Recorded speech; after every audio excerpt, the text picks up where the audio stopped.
Now let us do the most important exercises for the exam. Exercise 1. Learn the meanings of the following idioms and use them in sentences of your own. तो यहाँ पर कुछ 20 idioms दिए गए हैं and आपको उसके sentences बनाने हैं और मीनिंग भी बतानी है. First one, cost N arm and a leg. जब कोई चीज़ बहुत महंगी होती है तब हम इस idiom को यूज़ करते हैं. For example, I bought a new iPhone and it cost me an arm and a leg. Second one, जज a book by its cover. जब हम एक ओपिनियन बना लेते हैं किसी इंसान के बारे में या फिर किसी चीज़ के बारे में just by seeing their looks, appearance के बेसिस पर. फॉर एग्जाम्पल, यू शुडंट जज a book by its cover. Third one, add insult to injury. यानी कि जब कोई सिचुएशन बहुत ज़्यादा ख़राब होती है और फिर आप उसे और वर्स बना देते हो. For example, I lost my job, that was bad enough, but my car broke down the same day. That added insult to injury. यानी कि ऑलरेडी मेरी जॉब जा चुकी थी, उसी दिन मेरी कार भी टूट गई, तो उसकी वजह से एक ख़राब सिचुएशन वर्स सिचुएशन में बदल गई. Fourth one, hit the nail on the head. इसका मतलब ये है कि आप टू द पॉइंट बात करो या फिर डिस्क्राइब करो चीज़ों को एग्जैक्ट वे में. For example, when she was asked to take the interview of the celebrity, she hit the nail on the head by her questions. इसका मतलब ये है कि उसने टू द पॉइंट क्वेश्चंस को पूछा. Fifth one, feel under the weather. इसका मतलब ये है कि आपकी तबीयत ठीक नहीं है. For example, I need to take a day off from work because I am feeling a bit under the weather. यानी कि मुझे काम से छुट्टी लेने की ज़रूरत है because I am not feeling well. Sixth one, bite off more than one can chew. यानी कि ज़्यादा काम ले लेना जबकि आप उतना काम कर नहीं सकते हो या फिर आपके लिए मुश्किल है उतना करना. For example, the manager bit off more work than he could chew for the new office project. Seventh one, get one's act together. इसका मतलब ये है कि जब कोई इंसान अपना बिहेवियर, अपना बर्ताव या फिर अपनी परफॉर्मेंस को इम्प्रूव करता है. For example, if Karan wants success in his college, then he needs to get his act together and start studying. यानी कि अगर करण को कामयाबी चाहिए तब उसे अपनी परफॉर्मेंस को इम्प्रूव करना होगा. He has to get his act together and start studying. Eight one, go the extra mile. यानी कि जितना करना चाहिए आप उससे ज़्यादा करते हो. For example, my father always goes the extra mile to help the needy people. यानी कि मेरे फादर जितना करना चाहिए उससे कई ज़्यादा करते हैं जब वो गरीबों की मदद करते हैं. Ninth one, touch and go. यानी कि कोई सिचुएशन या फिर कोई रिज़ल्ट आ जाता है अचानक से या फिर बहुत रिस्क होता है उस चीज़ में. For example, the patients recovery was touch and go for a while but he is doing better now.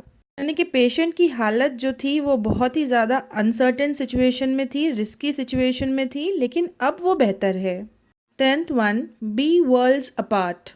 यानी कि एक दूसरे से कम्प्लीटली डिफरेंट होना. For example, although they are twins, their interest and taste are worlds apart. यानी कि जबकि वो ट्विन्स है लेकिन फिर भी उनके इंटरेस्ट अलग है, टेस्ट अलग है completely. 11th one, up in the arms. यानी किसी चीज़ को लेकर गुस्से में आ जाना. Her relatives were up in the arm about her new success. यानी कि रिलेटिव्स बहुत ज़्यादा गुस्सा थे उसकी नई सक्सेस को देखकर. 12th one, on cloud 9. इसका मतलब है बहुत ज़्यादा खुश होना. For example, he got a new job and he was on cloud 9. यानी कि नई जॉब मिलने से वो बहुत ज़्यादा खुश था. 13th one, leave out in the cold. यानी कि किसी को किसी ग्रुप में से या फिर एक्टिविटी में से अलग कर देना. For example, she invited every one two the party but she did not invite Sam, she was left out in the cold.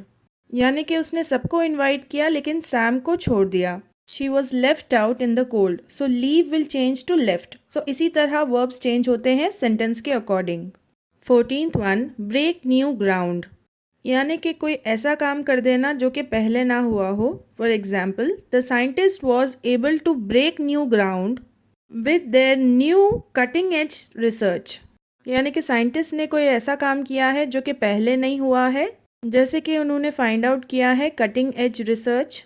15th one, blow hot and cold, यानी कि अक्सर अपना दिमाग चेंज करते रहना किसी भी बात को लेकर।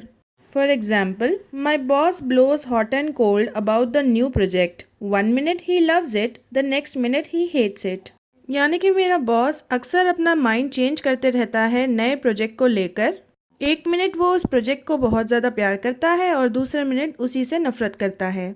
16th one, on the ball. On the ball का मतलब है हमेशा अवेयर रहना नए आइडियाज़, मेथड्स और ट्रेंड्स के साथ। For example, maintaining contact with customers keeps me on the ball, यानी कि जब मैं कस्टमर्स के साथ कॉन्टैक्ट बना के रखता हूँ तब मैं उनके आइडियाज़ और उनके ट्रेंड्स के साथ कनेक्टेड रहता हूँ। 17th one, bite the bullet, यानी कि एक डिफ़िकल्ट सिचुएशन का सामना करना हिम्मत के साथ। For example, I finally bit the bullet and went to the dentist to get my tooth fixed, यानी कि फाइनली मैंने हिम्मत करके एक मुश्किल सिचुएशन का सामना किया और डेंटिस्ट के पास गई अपना दांत फिक्स करवाने। 18th one, a blessing in disguise, यानी कि शुरुआत में कोई चीज़ बहुत ज़्यादा अनलकी या फिर बुरी लगती है लेकिन बाद में उसका रिजल्ट बहुत ज़्यादा अच्छा होता है, उसे हम कहते हैं a blessing in disguise. For example, losing that job turned out to be a blessing in disguise as it led me to a much better opportunity, यानी कि मेरा जॉब चले गया तो वो तो एक बुरी सिचुएशन थी लेकिन वो अच्छी सिचुएशन में बदल गई क्योंकि उसके बाद मुझे एक और बेहतर अपॉर्चुनिटी मिल गई। 19th one, hit the sac, यानी कि जाकर सो जाना। For example, I am exhausted from the day's work, I think I will hit the sack early tonight, यानी कि मैं अपने दिन के काम से थक गया हूँ और शायद मैं रात को जल्दी सो जाऊँ, so I will hit the sack early tonight. Last one, play things by ear, यानी कि चीज़ों को उसी तरह हैंडल करना जैसे वो आती हैं बिना कोई प्लान के। For example, we don't have enough dresses for a new road trip but we'll just play things by ear, यानी कि नई रोड ट्रिप के लिए हमारे पास नए कपड़े तो नहीं हैं लेकिन जो भी कपड़े हैं उसी के साथ हम एडजस्ट करेंगे। Exercise B, use the idioms you have learned in this lesson to complete the following sentences, यानी कि आपको fill in the blank करना है idioms के साथ। First one, we sold the entire stock but were unable to dash, यानी कि हमने सारा स्टॉक बेच दिया लेकिन फिर भी ना तो हमें लॉस हुआ और ना ही प्रॉफिट, तो इसके लिए हम idiom यूज करेंगे break even। Second one, I would dash that we will not be able to win the tournament, sure हूँ इस बात को लेकर कि हम टूर्नामेंट नहीं जीतेंगे, तो इसके लिए आप इडियम लगाओगे bet your bottom dollar. Third one, it is up to the boss to dash, यानी कि फैसला लेना बॉस के हाथ में है, तो उसके लिए हम इडियम यूज़ करेंगे call the shots. Fourth one, she was at the scene of the accident so she was able to give a dash description to the police, क्योंकि वो एक्सीडेंट सीन पर स्पॉट पर मौजूद थी इसीलिए वो एग्जैक्ट डिस्क्रिप्शन दे पाई पुलिस को। सो एग्जैक्ट डिस्क्रिप्शन के लिए इडियम है blow by blow. Last one, the sky seem to be clear when dash it poured, यानी कि आसमान एकदम साफ लग रहा था लेकिन अचानक से ये हो गया, सो अचानक से ये हो गया के लिए आप इडियम लगाओगे out of the blue. So students, ये मोस्ट इंपॉर्टेंट एक्सरसाइजेस है फॉर बोर्ड एग्जाम एंड इसी में से पूछा जाता है। Exercise C, look up the meanings of idioms given in the box below and then use them appropriately to complete the sentences that follow. तो यहाँ पर कुछ idioms दिए गए हैं, उनकी meaning आपको समझनी है and then fill in the blanks करना है। Let me explain you the meanings. First one, to face the music. इसका मतलब ये है कि जो भी आपने काम किया है उसका अब बुरा रिजल्ट जो होने वाला है उसे बर्दाश्त करने के लिए रेडी रहो।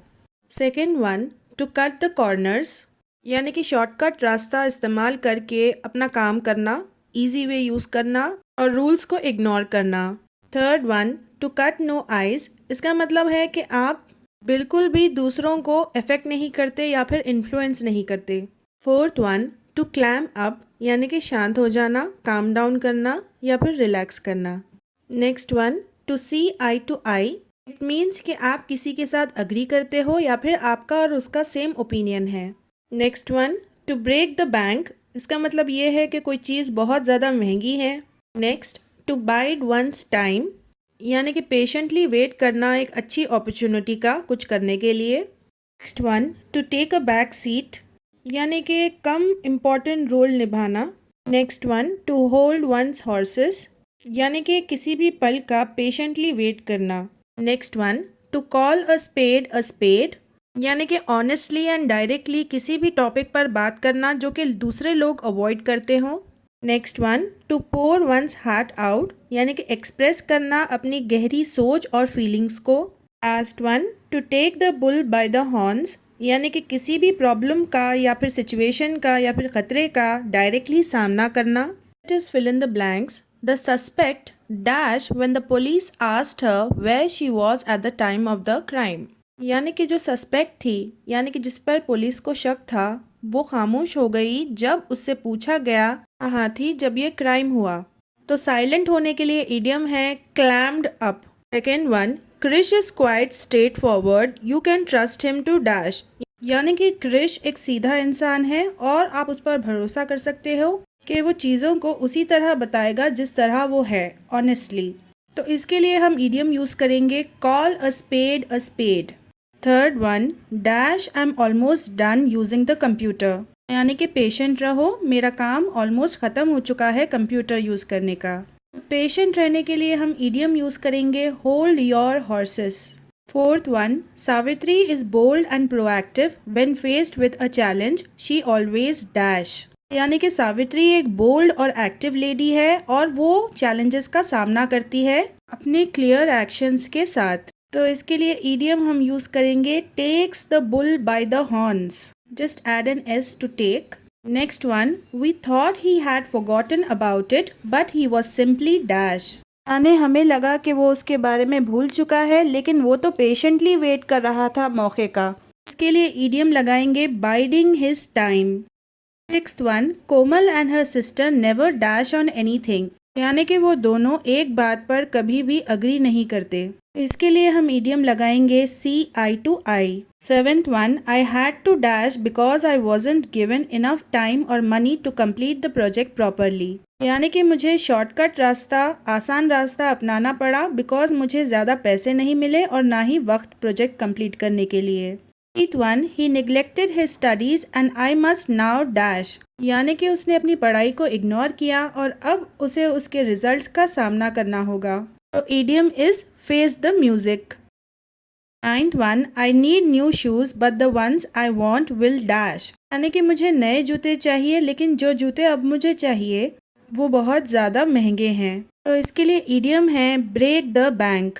Tenth one, the government's new schemes ahead of elections dash with the voters यानी कि गवर्नमेंट की जो नई स्कीम निकली है इलेक्शंस के आगे उसने बिल्कुल भी वोटर्स को इन्फ्लुएंस नहीं किया, वोटर्स पर कुछ भी इफेक्ट नहीं हुआ। तो इसके लिए इडियम है cut no ice. 11th one, due to its poor finances the company's plans और एक्सपेंशन डैश यानी कि कंपनी के पुअर फाइनेंसेस यानी कि कम पैसों की वजह से कंपनी को एक्सपैंड करने का, बढ़ाने का जो प्लान था वो अब थोड़ा कम इम्पोर्टेंट हो गया। तो इसके लिए इडियम है took a back seat. Last one, it takes me a long time to trust someone well enough to dash to them यानी कि मुझे लंबा समय लगता है किसी पर भी ट्रस्ट करने में कम्प्लीटली ताकि मैं उनके सामने एक्सप्रेस कर सकूं अपने डीप थॉट्स एंड फीलिंग्स। सो इसके लिए इडियम है pour my heart out। Students, if you think I was able to help you, then don't forget to hype this video and don't forget to contact me on my Telegram ID if you want easy notes. Do check out the playlist that I gave in the comment section and hit the bell icon to get notified for my next upcoming video.